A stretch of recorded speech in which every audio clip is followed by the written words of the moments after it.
Hey, what's up, guys? It's Bobby here and Nate with another episode of Off the Beaten Path podcast. And today we have with us the Q-Tip Bandits. How are you guys? We're doing well. Yeah, thanks Happy for to having be us. here with y'all. Yeah.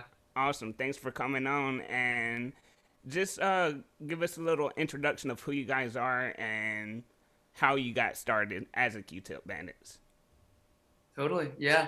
I'm Leo. I am the guitarist and co-front person. I'm Claire. I'm the bassist and other co-French person. Yeah. Claire and I met at school at Berklee College of Music. We That's crazy. Yeah. We've had two other. I'm sorry to interrupt you, but No, you're we've had good. two other. We've had two other guests that have also played or went to Berkeley College, so that's Oh, that's awesome. awesome. Yeah, Yeah. we should just have a Berkeley alum podcast channel. Right? For sure. Wow, that's awesome. All right, but you guys met at Berkeley. Yeah, totally. Claire and I were called in as live musicians for one of our producer friends. So a mutual friend called us into a session, and I remember just playing in that rehearsal, playing something super simple with Claire. Like I remember she played like this 3-note thing on the bass, and being at Berkeley, like there's so many incredibly talented musicians that there's this innate need to like show off, like being there, I'm just like, oh, I have to impress all my peers. I have to like play the cool lick. I have to rip a solo right now just cause. And Right. like to play with Claire, it was just kind of like, oh, let's just play these 3 chords, have a good time and see where it goes. And for me, that was like really refreshing as like, for me as a musician and what I gravitate toward rather than what I think I should be playing. Right. And we got a jam together after that, and the next member out of the current configuration to join is Macklin Tucker. He's our trumpeter. Okay. While we were recording Willow, we had it all set and ready to release, and we listened to it and we were like, it needs something else. Like it's just not done yet. And Claire's dorm mate's best friend was Macklin. And I saw Macklin coming out of the bookstore or something. I was like, Macklin, do you want to play on our track? And he's like, yeah. And like he's been a part of the band ever since. We did the recording. We played some live shows with him. We've had like 3 drummers since the band started. 4 drummers since the band started. Wow. Dakota is our 4th drummer. The previous drummer moved to LA, and also before that had some like health issues from carpal tunnel and playing and over practicing. Right. Oh, wow. And so we called Dakota in. I knew him from it was like an impromptu jam. I was about to work on a funk assignment with another friend who's a guitarist, and we went into this rehearsal room and Dakota's band had just rehearsed, and he was like, dude, if y'all need a drummer, I'll just hang out with you guys and like hold down a groove so you can try ideas. And yeah, and he just plays with so much heart, I feel like it was a no-brainer once his name was thrown into the equation. Right. Who to That's play. Awesome. Yeah. And Hoyt Parquet is our trombonist. We also had a trombonist move to New York. And so we put out like an ad that was like, we're looking, does anybody know any trombone players? And Hoyt was at a music video shoot for a band that we had played with. And one of the people that was there was like, hey, you play the trombone. There's this band that needs a trombonist. And we just all got linked up through very by chance kind of encounters. That's awesome. That's definitely awesome. And speaking of, how you guys formed as a band, like you have guitar, bass, drums, and 2 vocalists, and the trombone and the trumpet. Is there any other instrument that you're like, hey, we might want to add this in the future? Go for it, yeah. It's something we think about a lot. I think as a band, I feel like you're always kind of like, what else can we add? What's the next? What can take us to the next level? Sort of thing. Right. And so we have been playing recently with a sax player who nice. featured on the album, which we're super pumped about. because we had sax on our debut single Willow, but then we didn't have it on our EP that we released. So we're super excited to have sax back. His name is Snacks on saxophone. Oh wow, that's crazy. Yeah. That's crazy. Yeah, so we're excited to be adding that element back in. Yeah, totally. And do you think that you'll have a saxophone as an actual full-time instrument, or just maybe here and there? I think that's where we're kind of having that internal debate with the band right now. Right. We would love to have as many people as we can on stage with us at a time. Right now, our van fits 5 people. So on tour, it would be building a caravan rather than packing into the one vehicle we have. Right. Yeah. It's a very interesting name. How did the name come about?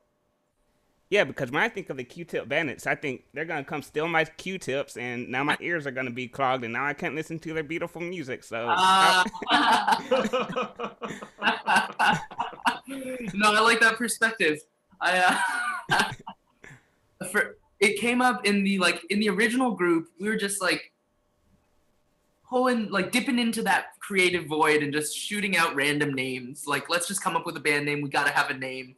Like, I remember Velociraptor, Infinite Jest.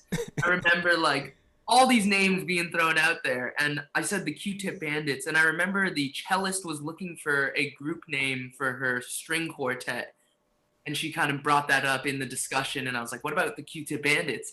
And she's like, nah, not for my project. But if you want to use that for something else, that's cool. And I remember the first show we played, I introduced us. And I was like, hi, I'm Leo. And we're the Q-Tip Bandits. It was just like, I had to say something. Right. Like, fill the space. But from there, it's like, it just kind of caught on, you know? It just became what I always said. And now it's become, we clean your ears and we steal your hearts. Hey, there you go. So you took it the opposite way. You don't Totally. Q-tips so you can clean people's ears. Absolutely. I can dig it. It. And speaking of shows, of course, everyone's, been hit by the pandemic, some tragic and some just like you guys where you may not be able to play as many live shows as you would want to. But has there been any blessing in disguise due to the pandemic? Yeah, I think it's been, like you said, a turbulent time for all people and artists also, especially, and trying to figure out how to do your craft with all the limitations. Yeah. But right. I do think that we've been lucky to kind of been given this opportunity to take a step back and kind of work on some of the things that we wouldn't usually get to when everything is full force and it's like shows every other weekend. And for example, like I don't think we would be working on our full-length album now if we would have been playing shows all summer. Like our attention would have been focused elsewhere. So I really think that this time gave us the chance to like sit down, put together a crowdfunding campaign, and put together 8 songs, 10 songs for a full length, and start getting into the studio. Yeah, I feel like it's definitely given us perspective.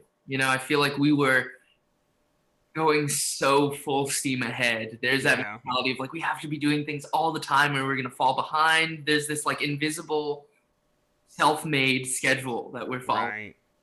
And like, it was just on this roll, and at the time there was like grieving because it's like we had to cancel a tour. We had to cancel a really big opportunity that we had.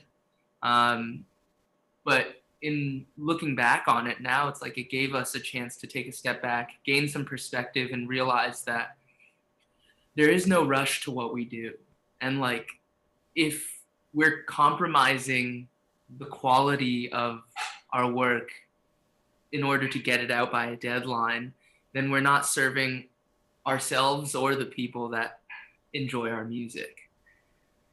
I like that a lot. Putting into perspective, because I feel like that's happened a lot just in general, putting things into perspective and finding out what's really important in life and what may not be as important. And it's awesome that you guys have been able to find that within yourselves of, oh, well, we were going full steam ahead, but let's take a step back. Or not let's take a step back. We were forced to take a step back. Right. You know? And that's beautiful. I think it, speaking of like personal life, I feel like it's very much reflective of my personality of I like to just full steam ahead everything until something out of my control is like, you have to stop or you're going to get sick or you're going to like burn out. Like, it's just, I need those moments. And it was like a very big moment. Right. Yeah. And with your new found perspective, have you seen a different style of your writing versus the EP that y'all released earlier this year to the album that you're releasing now? Or is that maybe more introspection or maybe more detailed writing of your music? I think with the EP, we definitely wanted to release something. And we were very much in the mindset that, and I feel like it's a natural progression of every single performer that starts from a live performance background, where like we were more of a live band before we were a let's record something in a studio band. And Ain't It Great was taking that idea that like we don't want to have anything on the record that we can't reproduce live.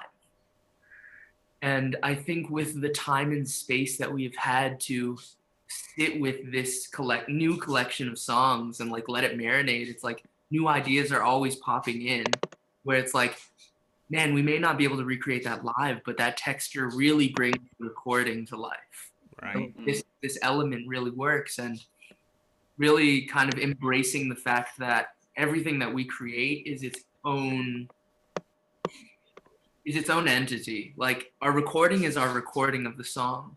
If our live performance was exactly like the recording, you wouldn't need to come see us live. You would just listen to the record.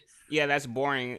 I love going to an artist's show, and rather it's a single, person, or rather it's a full band. I love when they change stuff up because it's like, oh wow, that they said something different, or they did this different, or the drummer, accented on this different. Like, I love that because when you go see a band and someone says something along the lines of, they're good as their recordings, it sounds just alike. I'm like, it's not a bad thing, but I would like it to be, like, man, they're even better than their live recording, or they switch this up. So I like that you said that. Yeah, and I think we consider ourselves a very live band. Like, in order to get the full experience, you gotta come see us live. Yeah. Oh yeah. And I think that is really the energy we're trying to put into this next record too, of like just giving it our all, but then also putting the live energy that we have, trying to put that into a recorded form, which is always difficult, but yeah, I think we're gonna try. And I like that you touched on putting our all into it, because I feel like we put our all into a live performance no matter what, because that comes out with like energy and movement and loudness, whatever that translates to. But in a recording sense, giving it our all is like adding as many textures or taking away as many textures as it does to like serve the song. And I feel like with the last record, we were very much trying to serve our live performance. And in trying to do so, we did not necessarily take the time to explore and like really try out different things. You were living too much in the moment instead of actually just having an open mind of, wait, this is let's do this, let's try this. Instead, you were like, this is how it needs to sound, and it has to be perfect. For sure. Yeah. I think that's another thing, like we were talking about with the blessings of the pandemic, right? It's like now we have time to try out things in the form of demos and things like that. Whereas I feel like we were saying in the previous EP, when we were just go, it was like, okay, we know this works live, and so let's do it exactly like this on the recording, versus what Leo was talking about with experimenting and trying things out, which there'll be a lot more of in this coming album. Totally. And with the coming album, are y'all working with the same producer from the Ain't It Great EP? We're kind of. The last EP was kind of self-produced. Okay. Yeah, we had a wonderful engineer working with us. But in terms of production, it was mostly a band endeavor. And so for this upcoming album, we're working with Mike Davidson from Plaid Dog Studios here in Boston. Okay, yeah. So we're very excited to be working with a producer and have an outside perspective also, who has not spent hours and hours playing these songs in the same basement, Right. and get a fresh set of ears. Totally. Right. Yeah, that's cool. The very first guest we ever had on the podcast, for both the opening and the relaunch, worked with Mike from Mad Dog, so that's interesting. Cool. Awesome. Hell yeah, definitely. We like Yeah, him. he's a quirky dude. Hell yeah. Yeah. Yeah. And is the crowdfunding still open for donations? Like, if people are watching this and they dig your shit that you're putting out, can they still donate to the new album? The crowdfunding did close at the end of October. However, we're always accepting donations. If you Right. like music, we do have Venmo at the Right. Q-Tip We also Bandits. have merch. So if you want something in return for your generosity, there's always like we have a whole merch store on our website. We're setting up our Instagram merch store as well. Awesome. And what's do you have the merch store open already? Yep. Yep. And what is that, so we can link in put the link in the description? Yeah, I think it's just bandcamp.com, whatever the Bandcamp URL is, / the Q-Tip Bandits. Awesome. We'll Yeah. definitely put that in the description, so people that are listening to this can go to it, click it, and get a t-shirt or whatever you guys have on there. For sure. Yeah, thank you. Oh yeah, Yeah, definitely. man, I'm a t-shirt freak. Like, Yeah. yeah, my wife got me wearing like button-ups, but when I first met her, I wore blue jeans and t-shirts, Yeah. and that was about it. So Nice. I'll definitely pick up a t-shirt and maybe the EP. That's it. I'll tell you, the button up looks great, but I'm also in the camp of like, I have so many t-shirts that I bought from so many different events. Yeah, I have like vacuum sealed bags full of t-shirts I Yeah. just put in the bag, because it's like there's no reason to have all of them in the closet. Well, good thing Totally. we also have socks. So if We feet do get have cold- socks. Oh, nice. I am a- I will pick up some socks. Are they like dress socks that are kind of high? They're like I've equate them to sports socks. Okay. Like they're like Miami Dolphin colored, like teal and orange, and they go up to like right Yep. here. I need it. I Yep, need them. That's in my life very soon. I am a socks person, and I am also big on dressing the part. And I just want to say that you guys all have y'all's individual swag, but it's on point, like 100%. Thank Like, you. from Claire to Leo to Dak to all of you, like, have y'all's own swag, but it's so nice. I'm like, I respect that. I just look at it, I'm like, Do that a lot. it's amazing. I was about to tell you too. I love the pink shirt and the hat too. Hey, and it's Garfield, so Oh, yes. I just, that was one of the first things I noticed before, the music was the first thing, and then the second thing was they're always on point. Like, that's amazing. And I heard an artist say, always look the part. Like, no matter where you're at, no matter if you're doing a music video, no matter if you're going to Walmart, if you're in the band or you're a recording artist, always look the part. And even today, you guys' swag is on point. appreciate it. Yeah, thank you. So I'm always I'm a proponent of look good, feel good, and if you feel good, you look good. exactly. I like that. I'll be sick, don't even want to get out of bed, and I'm like, it's time to put on my best outfit. That's what's gonna make me happy. Totally. It helps. Yeah, it brings the mood up. It does. And speaking of music videos, we've touched on it a little bit, or you guys, just mentioned it a little bit. Let's speak about the video for Willow that came out a couple of weeks ago. Who was like, kind of, I guess, creative direction for it? Was it you guys? Did you go to a director and said, hey, this is what we're talking about? Because it's a really extravagant video of this little kid that just creates this forward, and then out comes the Q-Tip Bandits, and then y'all go on this adventure. Like, what was the creative direction for it, and who was the main creative person that we're doing this? Yeah, we had a lot of fun creating and bringing this video to life. Like it. We worked with director Elliot Lee, who is currently based in LA, but he was a student at Emerson College here in Boston.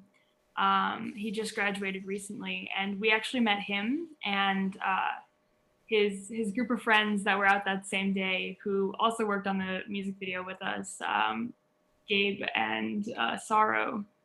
And there's this like rock formation called the Quincy Quarries here in Boston, and we were just all kind of wandering around, and our two groups ran into each other. And it wasn't even like it was just a bunch of college kids goofing around. Like, it wasn't nothing, right. No professional setting. It wasn't like, hey, what band? You're a video editor, Right.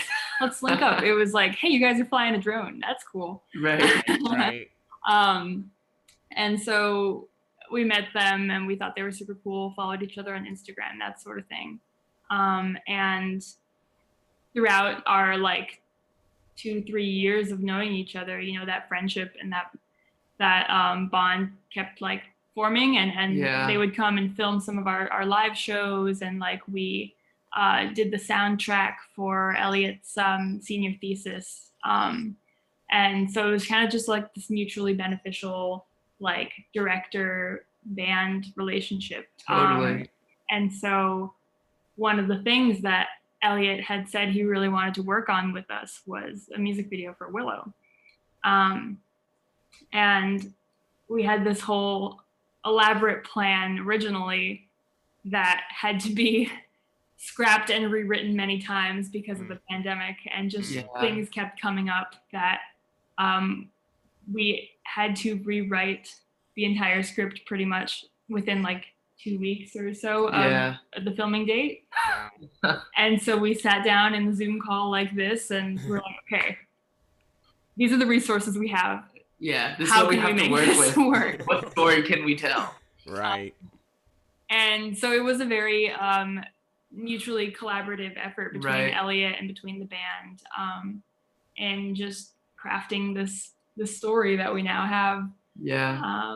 I feel like it definitely, that sort of like loosey-goosey type friendship kind of carried in, because it was just like, now it's just the six of us sitting on a Zoom call brainstorming, and one of us is taking notes. That's awesome.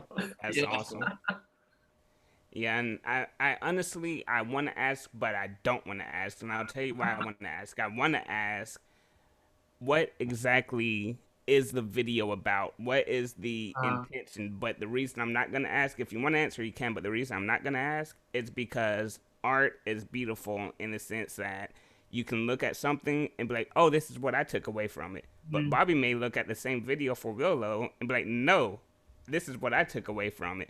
So that's why, that's why I don't want to ask it, because I took away something from it, because I'm reading Lord of the Rings. So you got Bilbo Baggins, going on these awesome adventures, but they're horrible at the same time and beautiful. And that's I kind of got that feel from it. And speaking of it being amazing for you guys to, do that and had a lot of fun doing it, a lot of people, when they see music videos like that, don't actually think about what were the bad things that were in the video? Like, were you getting bitten by mosquitoes? Was it freezing cold? Like, is there any bad things? Oh my gosh.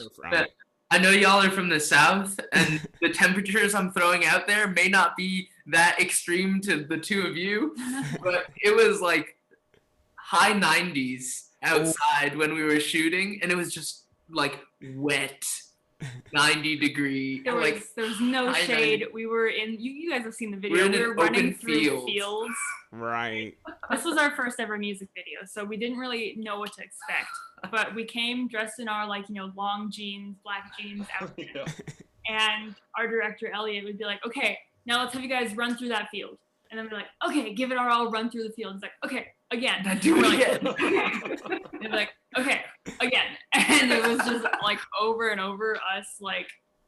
I swear, we had like this towel that I would just like put on my head, and I would like whenever we weren't on camera, I would just sit there with my towel trying to like not be completely sweaty in the video. But yeah, it was a lot of fun, but it was also so sweaty and so gross. See, that's what people, just don't think about is like, it looks like they're having the best time of their lives, and you're having fun, but there's gonna be some bad elements here and there. Like, man, we went through hell. I love this about our video. It's like so picturesque in the frame of like so many of the shots. It was probably like 10 seconds after we got our last scene done in that location that we had a thunderstorm come in that lasted like 8 hours. Wow. And like, so if you just turn the camera like maybe 10 degrees to the right, you would see the storm clouds, but we had it like cheated out of the frame. Perfect. So, That's perfect. Crazy cool. Awesome. And what kind of musical influences and backgrounds do y'all bring to the music? Because I would probably, I hate genres sometimes. Because like if I want to find jazz, like I can type in jazz and be like, oh, I was looking for this, so I found it. But I kind of hate labels because I don't want to just pigeonhole y'all to indie rock or kind of ska. But what kind of influences would you say that y'all bring to the table? Yeah, I think same as you, we've kind of always struggled with the idea of labeling our sound. I think a lot of artists do, which is always fun for us to hear what other people would consider our music. Like we've gotten labels anywhere from like reggae jazz to some other ska punk, reggae jazz. Yeah, but I think that part of not being able to really define and label our sound comes from each individual member brings such a different like music taste to the table. I say this a lot, but it's like when we're in a car together, you can definitely tell who has the aux cord. Like it's such varied music tastes. I feel like what I've noticed is like Claire really likes, I feel like Claire has brought me into so much more of that like indie alternative realm of music, of like more modern things. Cause like I've been stuck in like the Chili Peppers, like Cat Stevens, Jack Johnson kind of place, and like the Chance the Rapper, Sam Henshaw kind of world. Right. And Dakota, our drummer, is like super into like more hardcore punk emo kind of things. Macklin, our trumpeter, is like super into like what's that group called? Moonchild? Moonchild? Like I didn't even know about them until he brought them up. Yeah, he's more of like the R&B, like smooth groove right kind of guy. And then Hoyt, our trumpeter, is like a mixed bag of that, but I recently also learned that he loves our trombonist. Thank you. I recently learned that he really loves Paramore. Okay. And like I was just like, okay, cool. That's awesome. Yeah, I saw Paramore on Warped Tour. 2006. I don't remember when it was, but it's like 2007, 2008, and it was freaking amazing. Like, so shout out to Hoyt. I fucks with Paramore too. And speaking of like you guys' musical interests, how do you form your music? Like, does it start off with you writing for Guitar Leo, or like where does it start and how does it come together? Because it meshes so perfectly.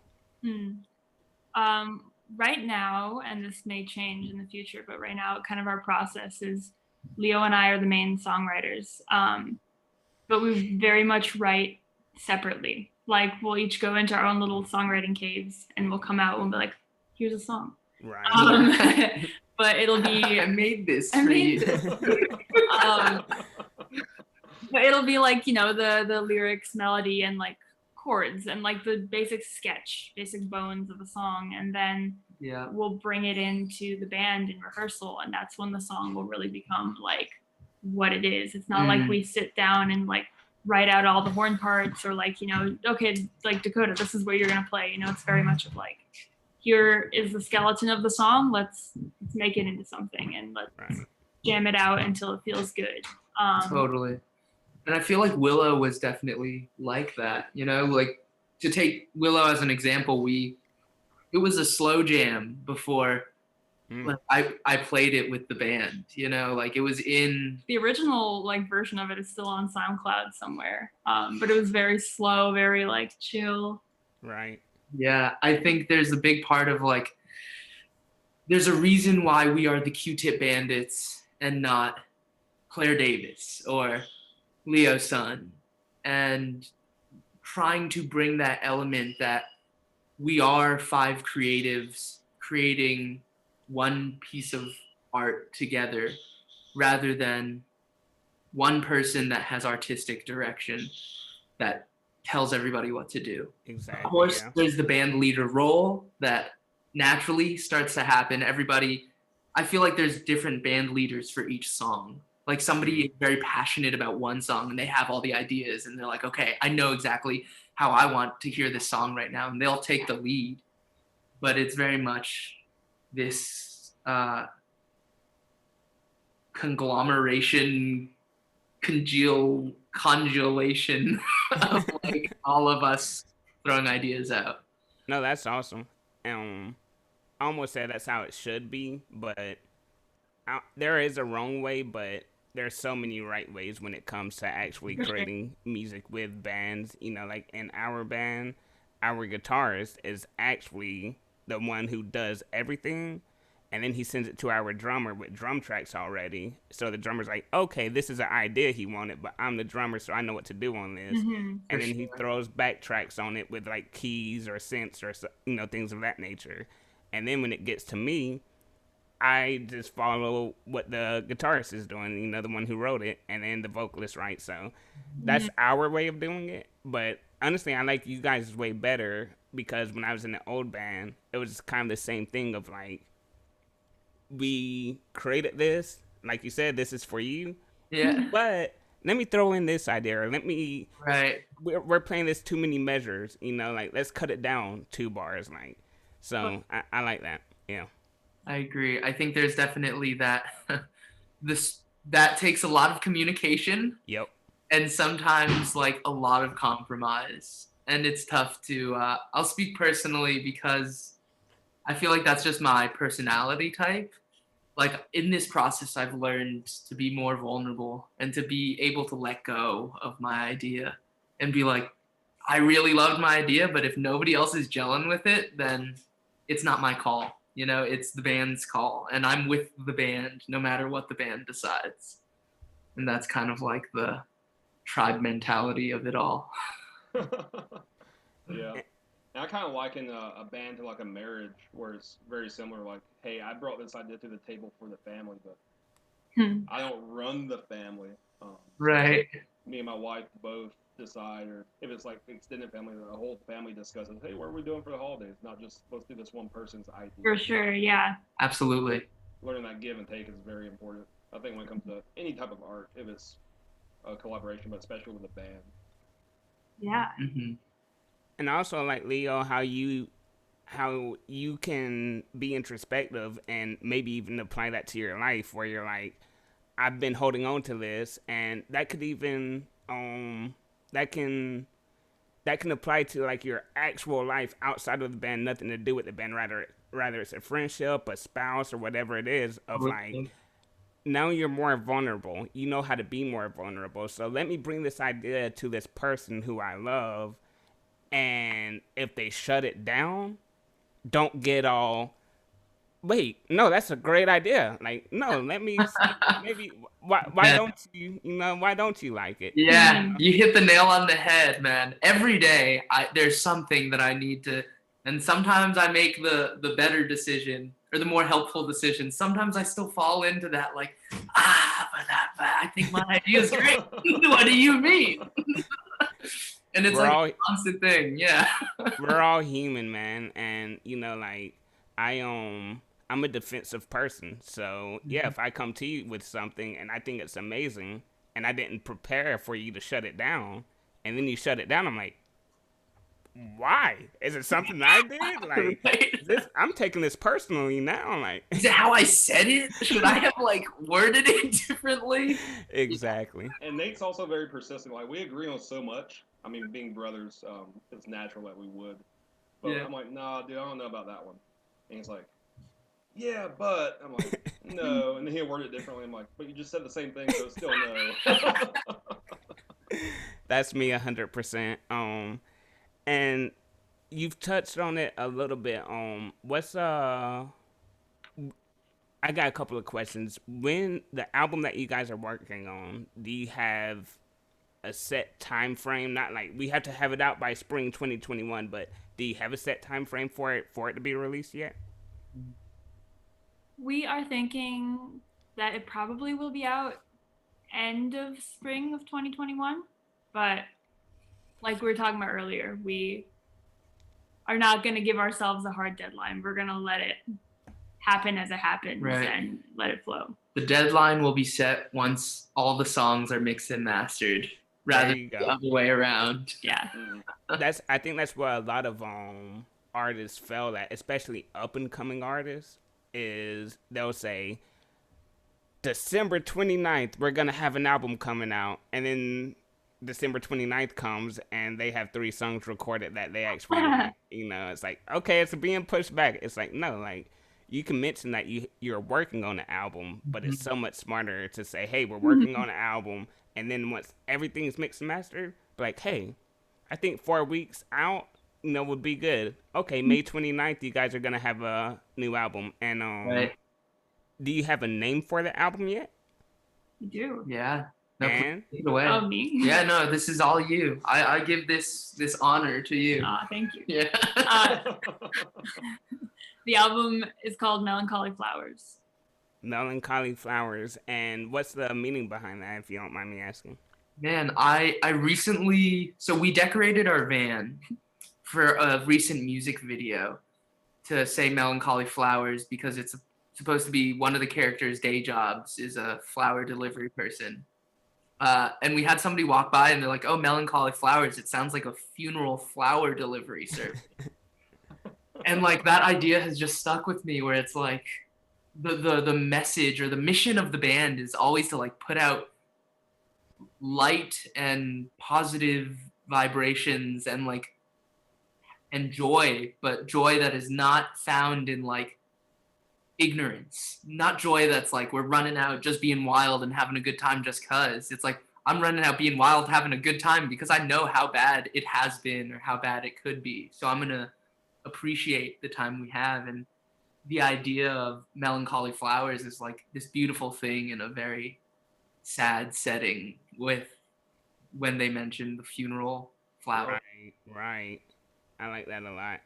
And I guess, wrapping it up, the last question that excuse me, the last question that I have personally is what direction, if any direction, because it is early, but what direction do you want to take the full-length album in, and what do you want people to get from it?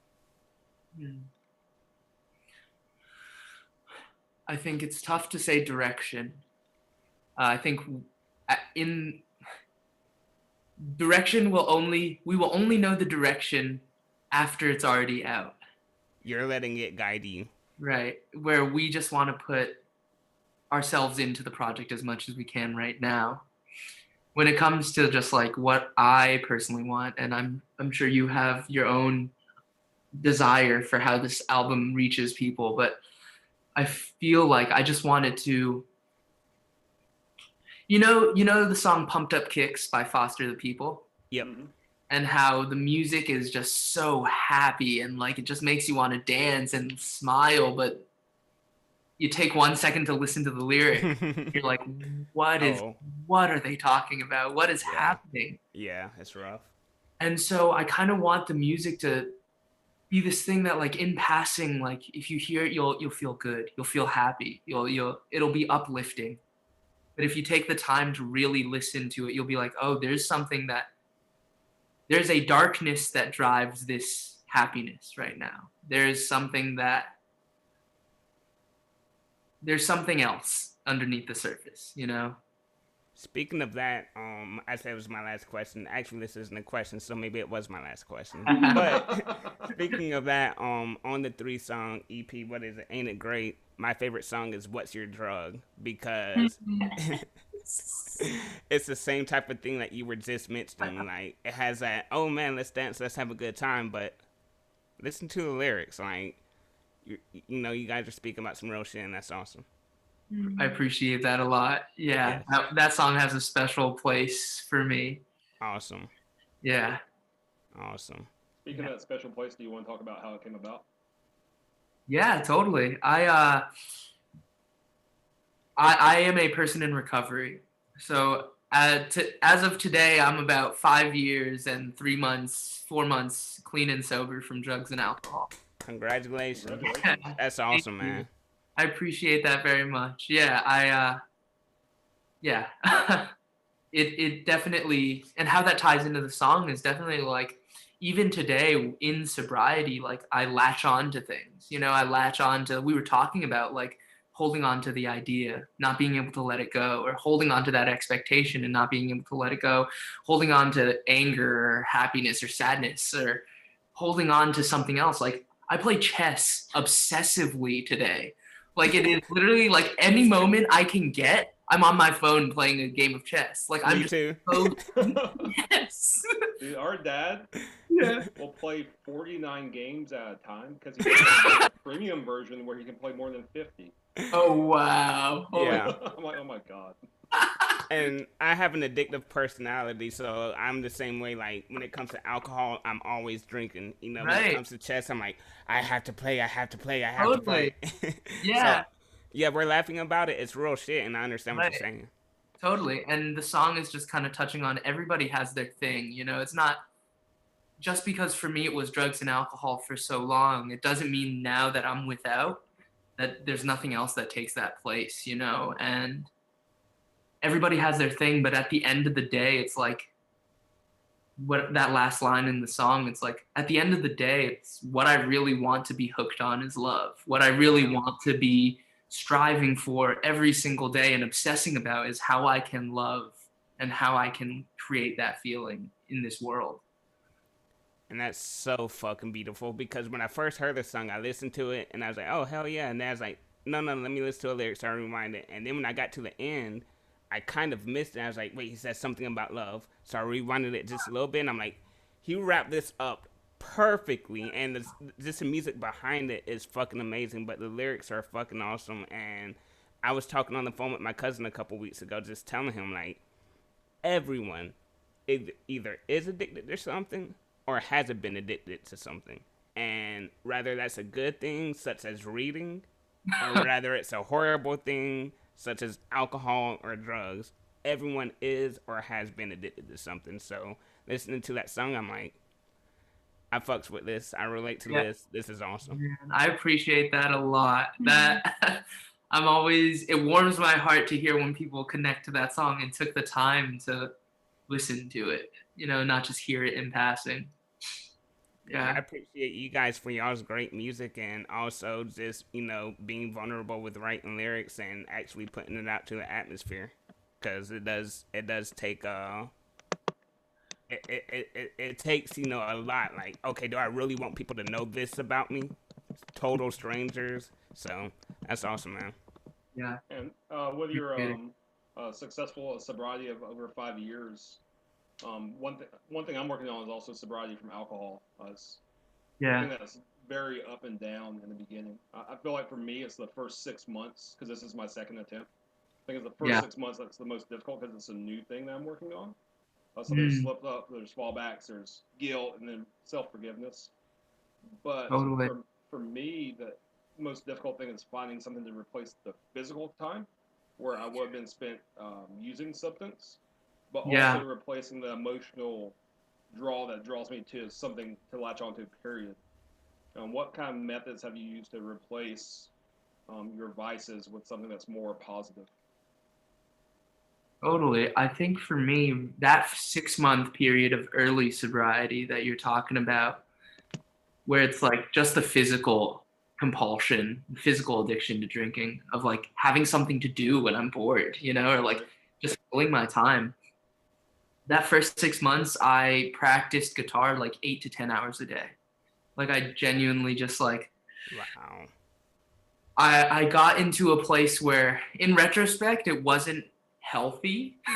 Like it probably wasn't good for my mental health, just like using alcohol and drugs was.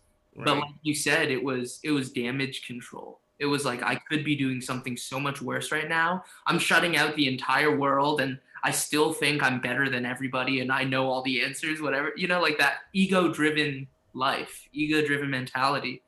But now I'm practicing the guitar rather than like drinking and stewing and thinking about that. It's like I have a place to channel that energy. And it's interesting because music is one of those things where I feel like in order to be true in the music, I have to let go of that mentality eventually if I want to continue to pursue it and create with people. I see, I have a background in busking. So I busked for a very long time, and I played with other people while I was busking, but I would see all these like older cats out there that are playing by themselves, and I'll go up to them and be like, no, I don't play with anybody. Like I just play with myself. And like I know I'm taking a little tangent from the question, but it's like if I continue to practice guitar 10 hours a day thinking I'm better than everybody else, I will be alone playing on a street corner, not playing on a stage with 4 people that I genuinely and truly love, that I've been vulnerable with, that I've accepted my flaws with, that have been there, and have been a part of the process. No, that's the truth because I saw a meme and I'm not gonna get it right, but it says something along the lines of being alone is so amazing, but if you do it too much, then you're going to be alone forever. Something along the lines of that. And I've noticed that with me because I started becoming an introvert probably about 3 or 4 years ago, and it went to just me doing things by myself, and I love it. I still love it till this day. Like going to concerts by myself, going to the movies by myself, going to the mall by myself, and just being able to be alone. But what I've also noticed is me giving excuses of why I can't hang out with you. Like, oh man, I'm tired, but really, I'm just gonna go home and chill by myself. And it's the same thing like what you were mentioning of you practicing religiously, on guitar and distancing yourself from other people. You're gonna be that person that ends up on the street corner, playing for change when you could be in a band, even if you're not making any money, having fun and sharing this joy with other people. Absolutely. Yeah. But to tie it back into that question of like filling space and time, it is really like any substitute to that behavior is going to be beneficial in like unlearning that behavior. I have a friend who's trying to quit smoking cigarettes right now. It's actually Claire's roommate. But because I quit smoking like maybe a couple years ago, and it was like one of the things that helped me a lot was like drink a whole bottle of water every time I want a cigarette. Oh, wow. And it's just like another physical thing where it's like I put something to my mouth, I'm doing it for like 5 minutes. And it's like after that 5 minutes, it's like if I still want a cigarette, go fill that water bottle up and drink another bottle of water. That's Like crazy. we're like reprogramming our brain to be like, oh, boredom, let me not do the thing that my whole being wants to do, and let me just redirect it somewhere else. And Bobby, what was that you were mentioning? You said something along the lines of what the book said about willpower versus. Do you remember it? Yeah, I haven't read the book, so I'm reading a book right now that's been beneficial to me. It's Alan Carr's Easy Way to Quit Drinking. Okay. He first wrote it on quit smoking, and then he realized that the method would work for any addiction. So he has one on smoking and drinking. And he calls it the easy way because he doesn't advocate like willpower, because your willpower is up and down by the day. So, okay, I was super strong yesterday, but today I'm weak. So, right. He's like, what he paralleled it to was with a non-drinker or a non-smoker, they don't have to will themselves into being sober. They just don't have a desire. Right. So instead of using willpower, he trains you to not have the desire. Totally. Yeah, so it's a different route of getting to the same place. Right. And I think for me, like I went through a 12-step program that I still go to regularly. Mm-hmm. Something that they advocate for a lot is prayer and meditation. And for me, it's like I don't believe in one entity God. I'm not like here to tell you to believe in God and that's the answer. It's like prayer for but me. The higher power, yeah. Yeah, totally. And for me, I do have something like that today. But more importantly, it's like the prayer in the morning is an intention. It's reminding myself that I truly, at my core, do not desire to drink anymore. I don't really want to. No matter what my brain tells me, I don't want to get high. I don't want to drink. And prayer at the beginning of the day is just me with myself, reminding myself that, like, I need help. I know I'm going to want to, but I know that deep down I really don't want to. And then the meditation is like the sit with myself, and there's a phrase used in like recovery communities that's like we don't regret the past, neither do we shut the door on it, where it's like I need to remember how shitty I felt when I was drinking and getting high. I need to remember how shitty it was, because then when the thought comes in, I'm like, I really don't want to do that. Because when I forget that is like when I'm like, maybe I could do it again and it'll be good. But then it's like always ends me, at least for myself, I end up in the same place. Yep. And that's one thing I did through therapy was when I made the decision to stop again this time, I wrote a letter to myself just days after a bad bender. So when I think about going there again, I have that letter in my wallet to remind me of, hey, like, it's not going to be different than last time. It's going to be the same road. For sure. What I've done for many years is journal off and on. And for some reason, I kept them. I didn't mean to keep them, but I happened to have them. And going back and revisiting all these journals where drinking was a theme, and it's like, oh shit, like I haven't enjoyed myself doing this for a long time. But I still persisted. So, yeah, that reminder is very important. And I like if you're thinking about setting the intention early in the day. One thing I typically do is meditate in the evening. Whether it's with drawing or with a little bit of light cardio. I like having like a movement to my meditation. For sure. But I've never done like the morning prayer type thing. I might add that to my routine. For sure. I know that it's helped me. Awesome, man. Yeah, that's cool. And I'm about done. I don't have much more to, I feel like the morning. To say. I'm normally very talky, but that's just a great way to wrap it up. I kind of have little goosebumps right now. That was very beautiful, and very poetic. Cool. Yeah, I really appreciate the questions. I feel like as artists, it's like we got to talk about ourselves. We got to talk about ourselves in a vulnerable way, where it's like, I love that you guys touched on that. I appreciate you guys asking these questions, because it is helpful for it to be out in the world somewhere, Definitely. And I appreciate your openness, because I know how hard that can be. And, Bobby and I, have talked about it this week of someone asking you how you're doing at work and you say you're doing good. Really, you might be doing horrible. And it could be a trust issue of, if I tell you I am doing horrible, what are you going to be able to do about it? Or how is it going to affect you? So being able to be open and vulnerable, it does take a lot, So thank you for being open and vulnerable through your music and, on this episode. Absolutely, man. I just, as a closing thought from me, I listened to, I think it was a TED Talk recently, and they're like, the thing that we say the most that kills our motivation or kills our desire, kills our ability to like grow, is when somebody asks us how we're doing and we say, I'm fine, when we're not fine. Yes. Yes, 100%. We do it every day. Or I'm not going to say we. I don't know what you guys do, but I do it. I do it 5 days a week. 5 days a week, I do it.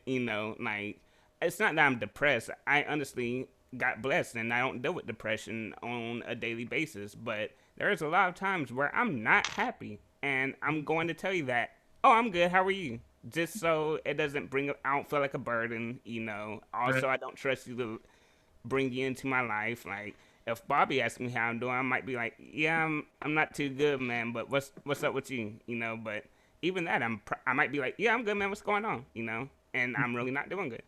Yep. So that's Right. the truth. Totally. And Claire, I just want to say thank you because my pops is not a musician at all, but with us playing bass is his favorite instrument, and his number one thing is do not play bass with a pick. So it's amazing that you play with your fingers. I think it's the best way. It sounds the best. I mean, there's some pop punk bands where it's like, okay, yeah, with a pick it sounds nice, but yeah, I just want to thank you for playing bass with your fingers. Our dad would appreciate that. A I lot. like sending him like a virtuoso, like just shredding. But it's like Bubba, he's playing with a pick though. Yep. I would just, when I was like 16, I would just be an asshole and go in my dad's room and be like, hey, look at this new song I learned. Start playing with a pick. He'd slap it out my hand like, what are you doing? That's funny. Yeah. But hey guys, thanks for coming on. Thanks for the great conversations. It was beautiful. It's amazing. Can't wait to look forward to the album coming out hopefully next year, and hopefully this pandemic kind of washes over so we can get some live shows from you guys. Yeah, thank you guys so much for having us. This has been really great. Yeah, I agree. Thanks for y'all's time. We love it. Hell yeah. All right. Well, thank you guys. Enjoy your Friendsgiving. Enjoy the rest of your day, and I'm sure we will be in touch again. I personally would love to stay in touch some way or another. We'll definitely stay in touch, and maybe when the project comes out, after it's settled down a little bit and you've gotten the positive feedback that I know you guys are going to get from it, then have you back on here. Awesome. Yeah. Appreciate y'all. Thank you. Totally. Peace. Have a good one.